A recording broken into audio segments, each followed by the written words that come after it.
Hi guys, how are you all. I hope आप सब अच्छे होंगे। मैं भी एकदम अच्छा हूँ। 5 महीने बचे हैं एग्जाम्स में, मई 24 के एग्जाम्स में। सीए इंटर वालों थोड़े सुधर जाओ। हाँ, सुधर जाओ थोड़े से। पढ़ाई अगर अभी नहीं की है तो आपके पास अभी भी सफिशिएंट टाइम है।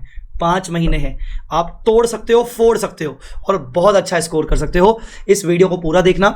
5 महीने की पूरी कंप्लीट स्ट्रेटजी बताऊंगा। चाहे आप बोथ ग्रुप दे रहे हो, चाहे आप सिंगल ग्रुप दे रहे हो, चाहे आप ओल्ड सिलेबस से न्यू सिलेबस में कन्वर्ट हो रहे हो, दोनों ग्रुप देना चाहिए कि सिंगल ग्रुप देना चाहिए, टेस्ट कितने देने चाहिए, कैसे रिवीजन करना चाहिए, सब कुछ मालूम पड़ेगा इस पूरे वीडियो में। बट उससे पहले फायदा तभी मिलेगा जब इस वीडियो को लाइक कर दोगे और इस चैनल को सब्सक्राइब कर लोगे, क्योंकि बहुत सारा कंटेंट अभी और आने वाला है।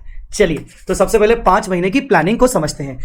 पूरा वीडियो जब हो जाएगा तो डिस्क्रिप्शन में चले जाना, ये पूरी कंप्लीट प्लानिंग आप डाउनलोड कर सकते हो और वीडियो के लास्ट तक बने रहोगे तो एक अच्छा सरप्राइज भी है। चलिए, सो 5 मंथ्स प्लानिंग कैसे करना है सर। देखो, हम सब जानते हैं कि मई एग्जाम्स इस बार लेट होने वाले हैं because of the central elections. अभी ऐसा कुछ अनाउंसमेंट आया नहीं है, but as per the past experience हमें ऐसा लगता है कि मई लास्ट वीक में होगा। बुरी से बुरी सिचुएशन में 15 मई के बाद ही होगा। ठीक है, इसका मतलब हमें 15 दिन और मिल गए। ठीक है, तो चलिए अब बात करते हैं एक एक करके ऐसे स्टूडेंट्स जो दोनों ग्रुप प्लान कर रहे हैं। जो ऐसे स्टूडेंट्स अभी दोनों ग्रुप प्लान कर रहे हैं, डेफिनेटली उनकी अभी ग्रुप 2 की क्लासेस चल रही होंगी। मैं अज्यूम करके चल रहा हूं कि उन्होंने ग्रुप 1 की मैक्सिमम क्लासेस कर ली होंगी। जीएसटी वगैरह शायद बचा होगा और उन्होंने ग्रुप 2 की क्लासेस अभी चल रही होंगी। हाँ, कुछ नालायक बच्चे हैं जिनका बैकलॉग चल रहा होगा। तो आप अपनी सबसे पहले ना क्लासेस कंप्लीट करिए जैन एंड तक। एक चीज ध्यान रखिए, जो कर रहे हो उस पर फोकस करो। आमतौर पर मैंने देखा है जब बच्चे ग्रुप 2 की क्लासेस करते हैं तो ग्रुप 1 के सब्जेक्ट्स को लेकर कंसर्न होते हैं। अरे सर, ग्रुप 1 करें कैसे करें, रिवाइज कैसे करें। आप ग्रुप 2 पर पूरा फोकस करिए। अगर आपका कोई बैकलॉग है उस पर फोकस करिए और ग्रुप 2 को कोशिश करिए खत्म करने का। मतलब कंप्लीट क्लासेस पूरे दोनों ग्रुप की कंप्लीट करिए जैन एंड तक। एट मैक्स 10 फरवरी तक अगर आप बैकलॉग सिचुएशन में हो। सर, क्या यहां हम ग्रुप 1 का कुछ रिविजन ले सकते हैं? देखो, मैं आपको बोलता हूं, अगर आपको हाफ एन आवर मिलता है बीच में तो जरूर 45 मिनट्स निकालिए, हाफ एन आवर निकालिए। और मैं तो कहूंगा ज्यादा कुछ नहीं, एमसीक्यूज की प्रैक्टिस ही लगा लो। अगर मेरे स्टूडेंट्स है तो उनके पास चार्ट बुक होगा, मेरा चार्ट बुक से रिवाइज कर लो। मतलब कोई ऐसा शॉर्टकट तरीका करो कि आपको 45 मिनट से ज्यादा टाइम ना निकालना पड़े ग्रुप 1 की पढ़ाई के लिए, ग्रुप 1 के रिवीजन के लिए। ICAI की चार्ट बुक मैंने आपको बोला अपने सब्जेक्ट में, ऐसे ही किसी न किसी सब्जेक्ट में कोई ना कोई रिवीजन इस तरीके से करते रहो। ठीक है, तो अगर आपकी क्लास में बैकलॉग नहीं है तो जैन एंड तक खत्म कर लो। बैकलॉग है तो 10 फरवरी एट मैक्स खत्म कर लो, क्योंकि तुम दोनों ग्रुप दे रहे हो। ये करने के बाद भी तुम्हारे पास 90 to 100 डेज बचेंगे। 90 में बुरी से बुरी सिचुएशन में बोल रहा हूं और मैं 100 एवरेज बोल रहा हूं, बचेंगे 100 से ज्यादा, पर मैं 100 डेज एवरेज बोल रहा हूं। अब यहां पर हमें करने हैं 2 बार रिवीजन। हाँ जी, 2 बार रिवीजन, अच्छा वाला, जिसमें पहला वाला होगा हमारा डिटेल रिवीजन। डिटेल रिवीजन में हम मैक्सिमम क्वेश्चंस की राइटिंग प्रैक्टिस करेंगे, प्रैक्टिकल क्वेश्चंस को, थ्योरी क्वेश्चंस को सॉल्व करेंगे, मैक्सिमम से मैक्सिमम क्वेश्चंस। मैं ये नहीं कह रहा हूं कि सारे क्वेश्चंस की राइटिंग प्रैक्टिस कर लो, पर अगर मान लो जैसे एडवांस अकाउंट्स है तो एडवांस अकाउंट्स में अगर मान लो 700 क्वेश्चन है, कम से कम 350 question, 50% good exam level questions की प्रैक्टिस करो। बाकी 50% क्वेश्चन को ऊपर से देख लो, रिपीटेड क्वेश्चंस को मत देखो, कोई दिक्कत नहीं है। आपको डिपेंड करता है कि आपके कॉन्सेप्ट्स कितने स्ट्रांग है। किसी सब्जेक्ट, किसी टॉपिक को ज्यादा टाइम दे सकते हैं, किसी को कम दे सकते हैं। अब मैं ये अज्यूम करके चल रहा हूं कि जब तुम रिवीजन करोगे, मतलब जनवरी के बाद या 10 फरवरी के बाद, तो तुम फर्स्ट टाइम जब रिवीजन करोगे तो तुम 10 आवर्स इन अ डे तुम पढ़ोगे। ये वीडियो अभी ही अपने पास ना बचा के रखना, ये वीडियो बहुत काम आएगा, नहीं तो साथ साथ स्क्रीनशॉट ले लो। तो 10 आवर्स इन अ डे तुम इफेक्टिव पढ़ाई करोगे। 12 घंटे पढ़ोगे तो कम से कम 10 घंटे निकाल पाओगे, और उसमें तुम्हें इन सब्जेक्ट्स को इतने टाइम देना है। एडवांस अकाउंट्स को 120 आवर्स प्लस टेस्ट, लॉ को 70 hours plus test. Sir, plus test मतलब क्या, chapter wise, portion wise test या फिर फुल टेस्ट? मैं तो बोलूंगा अगर पोर्शन वाइज टेस्ट देने का टाइम मिल रहा है तो इससे बेहतर और कुछ है ही नहीं। फुल टेस्ट तो हम लास्ट में बाद में फिर से दे सकते हैं।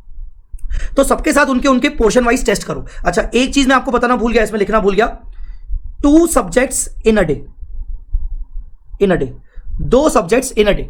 ठीक है, अभी ग्रुप 1 वालों तुम भी रुक जाओ, ग्रुप 1 जिनका बचा हुआ है उसके बारे में मैं आऊंगा। देखो यहां पर है जिनको सिंगल ग्रुप देना है। ठीक है, तो 2 सब्जेक्ट्स इन अ डे बहुत सही रहता है। कम से कम आप 5-6 घंटे दोगे तो अच्छा रहता है। कुल मिला के अगर आप इतने घंटे निकालोगे फर्स्ट टाइम रिवीजन में, जिसमें आपकी प्रैक्टिस भी आराम से हो जाएगी, आपको 620 आवर्स निकालने हैं। 620 hours divide by 10 hours in a day, तो आप ये मान के चलो कि टेंटेटिवली 62 डेज होते हैं। मैंने 65 डेज मान लिए। 65 डेज के हिसाब से जब आप शुरू करोगे जैन एंड के बाद या 10th फरवरी के बाद, हालांकि 10th फरवरी के बाद जो शुरू करेंगे उनको यहां पर नंबर ऑफ आवर्स में थोड़ा सा कमी करना पड़ेगा, 620 की जगह 580 आवर्स करने पड़ेंगे उनको, बट चलो ठीक है। ये करने के बाद भी तुम 5 अप्रैल तक, एट मैक्स तुम 5 अप्रैल तक फ्री हो जाओगे फर्स्ट रिवीजन से, कंप्लीट फर्स्ट रिवीजन।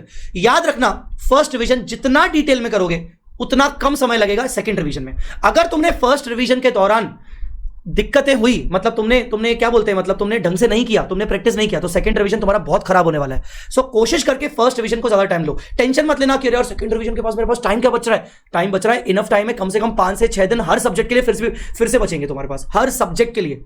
और मैं कंसीडर करके चल रहा हूं कि 15 मई के बाद एग्जाम होगा, जबकि मुझे ऐसा लग रहा है कि शायद मई लास्ट वीक अगर होगा तो आपको 10 एक दिन और मिल जाएंगे, तो आपको 5 to 6 डेज मिलेंगे, आप आराम से कर सकते हो। मेक श्योर आपकी फर्स्ट रिवीजन बहुत अच्छी जाए अलॉन्ग विद द टेस्ट, ठीक है।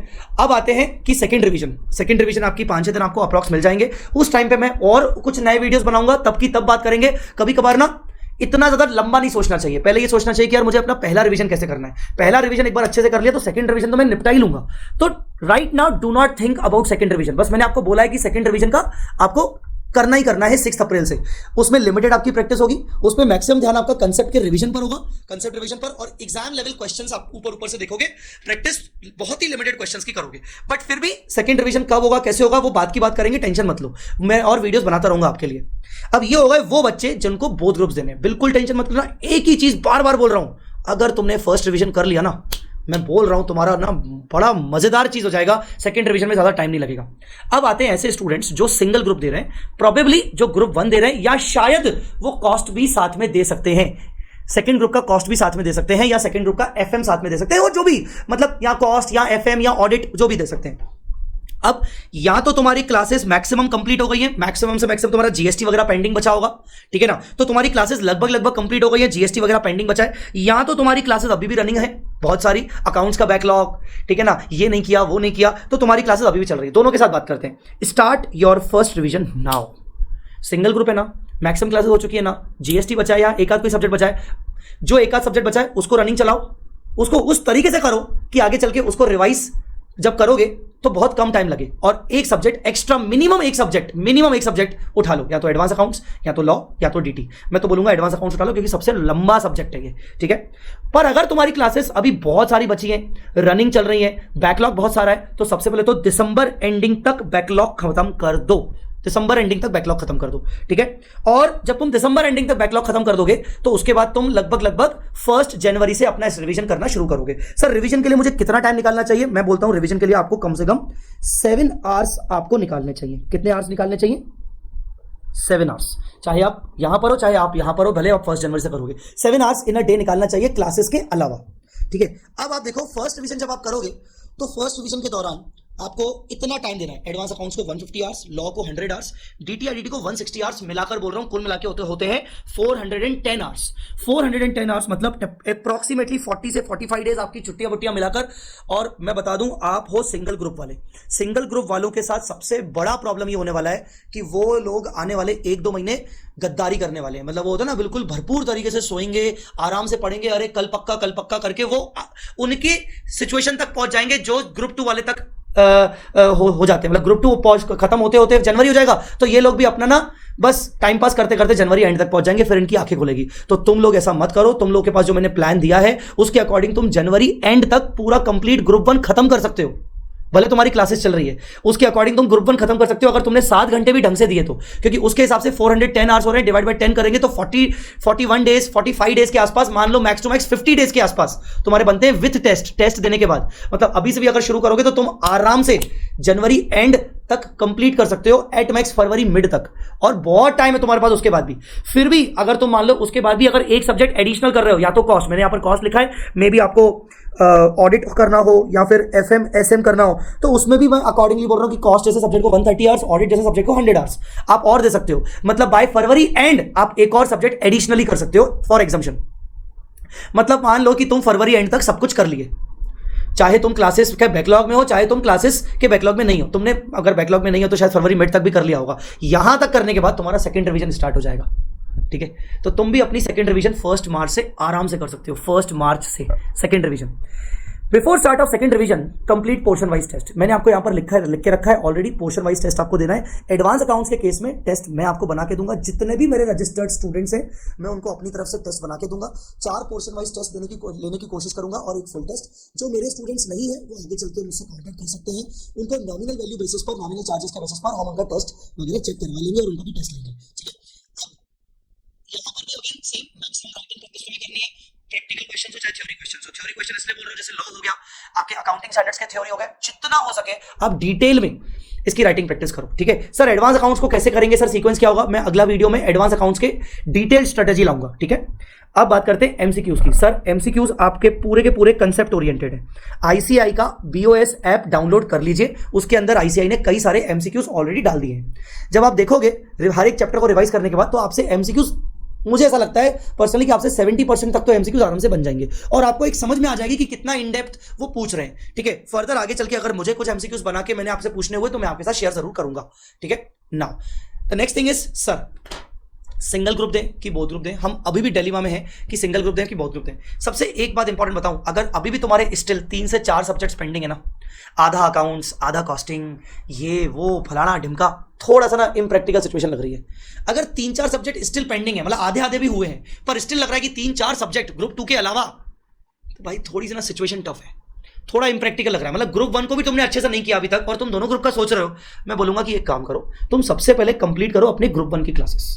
ग्रुप 1 की क्लासेस प्रॉपरली कंप्लीट करने के बाद डिसाइड करो कि यार मेरे पास ग्रुप 2 की क्लासेस करने का टाइम कितना मिल रहा है। सर मतलब आप ये कहना चाहते हो कि मैं ग्रुप 2 की क्लासेस साथ साथ ना करूं?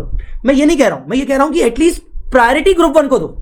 अगर तुम बहुत ही गंदी सिचुएशन में चल रहे हो कि एडवांस अकाउंट्स तुम्हारा आधा हो रखा है, लॉ भी तुम्हारा अभी कंप्लीट नहीं हुआ, उधर से डीटी अभी तुम्हारा अच्छे से नहीं हुआ और तुम उलझ गए ग्रुप 2 में, यार तुम बहुत गलत डिसीजन में जा रहे हो, तुम मत करो ऐसा। ठीक है, classes completion by Jan end और 10 फेब, कंसीडर बोथ ग्रुप्स। अगर तुम्हें लगता है कि तुम्हारी टोटल सब कुछ करके 10 फरवरी तक क्लासेस हो जाएंगी तो तुम दोनों ग्रुप जा सकते हो, तुम्हारे पास है ऑप्शन।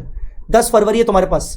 पर अगर तुम फंसे हुए हो अभी भी बहुत सारे सब्जेक्ट्स में, तो मैं बोलूंगा कि पहले ग्रुप 1 को अच्छे से कर लो, फिर 1 महीने बाद अपनी और सिचुएशन देखना कि ग्रुप 1 के साथ और क्या हो सकता है। पूरा ग्रुप 2 हो सकता है या फिर ग्रुप 2 का कोई एक आध सब्जेक्ट हो सकता है। ठीक है, सिंपल सी बात है, ज्यादा उलझने की जरूरत नहीं है, टाइम वेस्ट मत करो। आगे बात करते हैं, डोंट जस्ट, हाँ यही तो बस मैं बोलना चाह रहा था। अब तुम लोग बोलोगे कि सर ठीक है ना 3-4 सब्जेक्ट बचे हुए हैं, सर बढ़िया रोज 4-4 घंटे करके 12 घंटे पढ़ूंगा, सब लेक्चर निपटाऊंगा, ऐसा कर लूंगा, ऐसा कर लूंगा, ऐसा कर लूंगा, जैन एंड तक हो जाएगा सर, बहुत कुछ दे दूं। सिर्फ लेक्चर्स थोड़ी देखना है बेटा। 70% बच्चे ये गलती करते हैं और वही बच्चे फेल होते हैं। बस लेक्चर देख लेंगे पास हो जाएंगे। भाई साहब आपकी खुद की प्रैक्टिस कौन करेगा? तो आपको खुद की प्रैक्टिस करनी है। लेक्चर देखना is a one thing and उसके बाद बिना लेक्चर के उसके क्वेश्चंस को सॉल्व करना is another thing and that is a challenging task and that requires efforts as well as time. तो अगर आप टाइम नहीं दोगे, एफर्ट्स नहीं डालोगे राइटिंग प्रैक्टिस में, सेल्फ प्रैक्टिस में, तो आप लेक्चर्स अगर कंप्लीट कर लोगे तो बहुत मुश्किल है, ध्यान रखिएगा। तो लेक्चर्स, एक लेक्चर देखने के बाद आप कितनी प्रैक्टिस कर रहे हो, होमवर्क फॉलो कर रहे हो, खुद से पढ़ रहे हो कि नहीं, ये मैटर करता है। ठीक है, ध्यान रखिएगा इस चीज का। अब आते हैं उन स्टूडेंट्स की जो ओल्ड सिलेबस से न्यू सिलेबस में आए हैं। ठीक है ना, जो ओल्ड सिलेबस से न्यू सिलेबस में आए हैं, या फिर ऐसे स्टूडेंट्स जो हैं न्यू सिलेबस के पर एडवांस अकाउंट्स उनका अभी तक नहीं हुआ। सर हमें क्या करना चाहिए? मैं आपको सिंपल सा बताऊं, आप मेरा एग्जाम ओरिएंटेड बैच ले लो। ठीक है, एग्जाम ओरिएंटेड बैच ले लो। मैं एग्जाम ओरिएंटेड बैच में सारी चीजें टू द पॉइंट करवा रहा हूं। ठीक है ना, कुछ भी नहीं छोड़ूंगा, सब कुछ 100% करवाऊंगा और हमारा 150 आवर्स एट मैक्सिमम 150 आवर्स, मतलब ज्यादा से ज्यादा प्रैक्टिस करवाने के बाद भी 150 आवर्स में हमारा ईओ बैच में कंप्लीट हो जाएगा। अब सर ये बैच किसको लेना चाहिए? देखिए, अगर आप फ्रेशर हो, ठीक है, तो भी आप ये बैच ले सकते हो। आपको रेगुलर में टाइम वेस्ट करने की जरूरत नहीं है। मुझे क्या है, रेगुलर में तो मेरा रेगुलर कोर्स तो 12,500 का है, वो मैं आपको बोल रहा हूं वो मत लो, एग्जाम ओरिएंटेड लो, सिर्फ 6,000 का है। पर अगर ये हो गया पहला। दूसरा, या फिर आप ओल्ड सिलेबस से न्यू सिलेबस में आए हो, पहले 2 सब्जेक्ट थे, अब एडवांस अकाउंट्स हो गया, आपने सिर्फ अकाउंट्स पढ़ा है, एडवांस अकाउंट्स नहीं पढ़ा है, तो भी आप ईओ बैच ले सकते हो। आपने एडवांस अकाउंट्स पढ़ा है, अकाउंट्स पढ़ा है, पर आप अकाउंट्स भूल गए हो, ज्यादा कॉन्फिडेंस नहीं है, फिर भी ईओ ले सकते हो। सर दोनों कर लिए और दोनों में कॉन्फिडेंस अच्छा खासा है, क्लासेस लेनी चाहिए क्या? मैं बोलूंगा फिर क्लासेस ना लेके सिर्फ बुक्स को रिप्लेस कर लो। मेरी बुक्स अवेलेबल है वेबसाइट पर, मैं लिंक डिस्क्रिप्शन में डाल दूंगा। बुक्स अवेलेबल है, बुक्स चेंज कर लो, क्योंकि बुक्स आप नई बुक से पढ़ोगे तो मजा आएगा और बहुत सारे exam oriented questions, examples, concept builder examples, QR codes, बहुत कुछ मिलेगा। आप जरूर एक बार डिस्क्रिप्शन में जाके पीडीएफ देखना, आपको मजा आ जाएगा बुक देखकर। ठीक है, तो क्लासेस लेना है कि नहीं लेना है? मैं बोलूंगा अगर बहुत टाइम हो गया कोर्स, ओल्ड कोर्स किए हुए, तो एग्जाम ओरिएंटेड क्लासेस ले लो। एडवांस अकाउंट में से कोई एक नहीं किया अभी तक तो भी एग्जाम ओरिएंटेड ले लो। फ्रेशर हो, अभी तक कुछ भी स्टार्ट नहीं किया, एग्जाम ओरिएंटेड ले लो। ठीक है, मेरे जो पुराने ओल्ड सिलेबस के स्टूडेंट्स हैं, मेरे पुराने ओल्ड सिलेबस के स्टूडेंट्स, अगर वो न्यू सिलेबस का मेरा रेगुलर बैच लेना चाहते हैं, वो चाहते हैं कि नहीं सर हम तो रेगुलर लेंगे, तो मैं उनको 50% डिस्काउंट दे रहा हूं। Direct V smart academy website पर जाइए, आप प्लेस करिए ऑर्डर, उसी के अंदर आपको एडिशनल ऑफर में 50% डिस्काउंट मिल जाएगा रेगुलर कोर्स पर। सर ईओ पर भी है क्या? नहीं बाबा, ईओ पर नहीं है। ईओ जितने का सबके लिए है वही मेरे ओल्ड सिलेबस स्टूडेंट्स के लिए भी है। तो क्लासेस और सेल्फ, क्लासेस और सेल्फ में तुम्हें मैंने समझा दिया कि सेल्फ तब करो जब अच्छा खासा कॉन्फिडेंस है। सिर्फ बुक्स चेंज कर लो, मैं आपको बोलूंगा, रिकमेंड करूंगा बुक्स चेंज कर लो, ना सिर्फ मेरे सब्जेक्ट की, सभी सब्जेक्ट में आप कोशिश करके बुक चेंज कर लो। ठीक है ना। अब आते हैं सर पहला रिवीजन करना कैसे है। सर हमें समझ ही नहीं आ रहा रिवीजन स्टार्ट कैसे करें। सिंपल है, जो भी आपको क्लासेस के दौरान बुक्स दी गई थी टीचर्स की, जैसे मैंने जो भी आपको बुक्स दी हैं, आप उन बुक्स को ही रेफर करोगे और अपने बनाए हुए नोट्स के साथ पढ़ाई शुरू करोगे। ठीक है, डिटेल सीक्वेंस एडवांस अकाउंट्स का मैं अगले वीडियो में आपको दे दूंगा। तो आप क्लास बुक्स ही रेफर करोगे भाई, वही आपका मेन है, वही आपकी गीता है, उसको रेफर करोगे। जिस सीक्वेंस में आपको टॉपिक के अंदर फैकल्टी ने पढ़ाया उसमें आप वैसा वैसा टॉपिक वाइज करते जाओ, पढ़ते जाओ, कॉन्सेप्चुअली वहां से पढ़ते जाओगे, साथ साथ अपनी खुद की समरी बनाते जाओ। मेरे केस में तुम्हें चार्ट मैंने दे दिए, चार्ट बुक दे दिए, तो चार्ट बुक के अंदर ही साथ साथ उसमें ही गोदागादी करते जाओ कि हाँ मेन पढ़ लिया, आप चार्ट बुक उठा लेते हैं, चार्ट बुक में देखते हैं पूरा कवर है कि नहीं है, कहाँ का कवर नहीं है, चलो यहीं लगा लेते हैं। तो मेन बुक से कंसेप्ट्स को अच्छे से करके इमीडिएटली चार्ट से रिवाइज कर लो, उसमें वही अपने नोट्स बना लो, या फिर अपनी खुद की समरी बना लो। अगर तुम्हारे पास कोई और सब्जेक्ट में चार्ट बुक नहीं है तो समरी बना लो। इंपॉर्टेंट यही है करने का तरीका। अब ये तुम्हारा बुक्स हो गया, समरी हो गया, सब कुछ हो गया। नाउ जब तुम ये सब करोगे तो तुम्हें कॉन्सेप्ट्स पर बहुत अच्छे से कॉन्सेंट्रेट करना पड़ेगा विद एग्जांपल। जैसे एडवांस अकाउंट्स में हमने हर कॉन्सेप्ट को समझने के लिए एग्जांपल्स किए, तो तुम्हें एग्जांपल्स पर ध्यान देना पड़ेगा, एग्जांपल जरूर करना। और जैसे ये सब कर लेते हो तो लास्ट में तुम क्वेश्चंस को सॉल्व कर। मेरे केस में मेरी जो किताबें हैं, मेरे किताबों के बगल में क्यूआर कोड तुम्हें बहुत सारे मिलेंगे, तुम्हें पता है, तो क्यूआर कोड की हेल्प ले सकते हो। जो बच्चों को किताबें चाहिए वो अलग से अवेलेबल है, पूरा बुक सेट अवेलेबल है, सेपरेट अवेलेबल है, आप देख सकते हो। अब बात करते हैं अब बात करते हैं कि सर आप एडवांस अकाउंट्स का डिटेल बताओ ना, कैसे रिवीजन करें, एडवांस अकाउंट्स का सीक्वेंस क्या होगा, एडवांस अकाउंट्स में आप टेस्ट लोगे क्या? हाँ जी, मैं एक और वीडियो के साथ आऊंगा, उसमें मैं आपके साथ एडवांस अकाउंट्स का सीक्वेंस डिसाइड कर बताऊंगा आपको कि किस सीक्वेंस में आपको टॉपिक तैयार करने हैं, कि किस टॉपिक में आपको कितने क्वेश्चंस करने हैं और साथ साथ कितने घंटे आपको उसके लिए निकालने हैं। मैं ये सब बातें आपको अगले वीडियो में बता दूंगा। अब बारी आती है सरप्राइज की। सरप्राइज क्या है? Advance accounts audio revision podcast. Guys मुझे बताते हुए बहुत खुशी हो रही है कि मैंने एडवांस अकाउंट्स के हर एक कॉन्सेप्ट के topic wise audio revision record किए हैं। अभी हालांकि रिकॉर्डिंग पूरी कंप्लीट नहीं हुई है, पर धीरे धीरे चलती जा रही है। तो वो ऑडियो पॉडकास्ट जो है, ऑडियो रिकॉर्डिंग जो है, वो सिर्फ 5 मिनट्स 10 मिनट्स इतने की ही है रिकॉर्डिंग। 5 मिनट्स 10 मिनट्स की ही रिकॉर्डिंग है हर एक टॉपिक की। आपको मजा आ जाएगा जब आप सुनोगे, आपको लगेगा यार मजा आ गया, कॉन्सेंट्रेशन लेवल बढ़ जाता है, क्योंकि ऑडियो है, आपको कहीं देखना नहीं है, सिर्फ सुनना है, तो कॉन्सेंट्रेशन के चक्कर में आपका हर एक कॉन्सेप्ट जल्दी रिवाइज हो जाता है। ठीक है, प्रैक्टिकल नहीं है उसके अंदर, कॉन्सेप्ट को रिवाइज करने के लिए मैंने छोटे छोटे ऑडियो रिविजन दिए हैं। अभी ऑडियो रिविजन आपको सबको कैसे मिलेंगे? सबके लिए फ्री है, चाहे मेरा स्टूडेंट है चाहे नहीं है। मेरे टेलीग्राम चैनल पर चले जाओ, टेलीग्राम चैनल की लिंक आपको डिस्क्रिप्शन में मिल जाएगी। टेलीग्राम चैनल में जैसे ही आप ज्वाइन कर लोगे तो ज्वाइन करने के बाद आपको वहां पर मेरा ये ऑडियो पॉडकास्ट का मैसेज दिख जाएगा, जिसमें सीए फाइनल और सीए इंटर का एक ही मैसेज है ऑडियो पॉडकास्ट का। अगर नहीं दिखे मैसेज तो आप उसमें देखना पिन कमेंट होगा, मैं आपको दिखा देता हूं। जैसे ये हमारे टेलीग्राम चैनल में हम गए, ये हमारा टेलीग्राम चैनल है। जब आप हमारे टेलीग्राम चैनल में जाओगे, वेट अ मिनट, जब हमारे टेलीग्राम चैनल पे जाओगे, मेरे टेलीग्राम चैनल पे, तो यस ये देखिए, ये वाला मैसेज आपको दिख जाएगा। ठीक है, और ये मैसेज अगर आपको नहीं दिखे, मान लो आप बाद में कभी देख रहे हो, तो ऊपर ये दिया हुआ पिन कमेंट है, इस पिन कमेंट को क्लिक कर देना, यहां से आपको मिल जाएंगे। मैंने पिन मतलब जो जो इंपॉर्टेंट मैसेजेस हैं वो मैंने पिन कर दिए, तो यहां पर आप जाके इसको क्लिक कर सकते हो और देख सकते हो। आपको मजा आ जाएगा जब आप ऑडियो रिवीजन सुनोगे, और बल्कि मुझे फीडबैक जरूर देना कि आपको ऑडियो रिवीजन कैसे लगे। ठीक है, सो ये ऑडियो रिवीजन सबके लिए फ्री ऑफ कॉस्ट है, मुझे अपना रिप्लाई जरूर करिएगा। जाने से पहले लेक्चर को लाइक करके जाओ, और कमेंट में आपको अगर कोई और डाउट है और कोई क्वेरी है तो वो जरूर पूछ के जाओ। और कमेंट में अगर कोई डाउट नहीं है, ये वीडियो से थोड़ा सा भी इत्तू सा भी अगर फायदा हुआ, तो कमेंट में लिख के जाओ कि सर मैं अपना 100% दूंगा, I will give my 100% to become a chartered accountant. क्या लिखोगे? I will give my 100% to become a chartered accountant. ठीक है, चलिए मिलते हैं अगले लेक्चर में। Thank you so much guys, mamma mia lasagna, bye bye.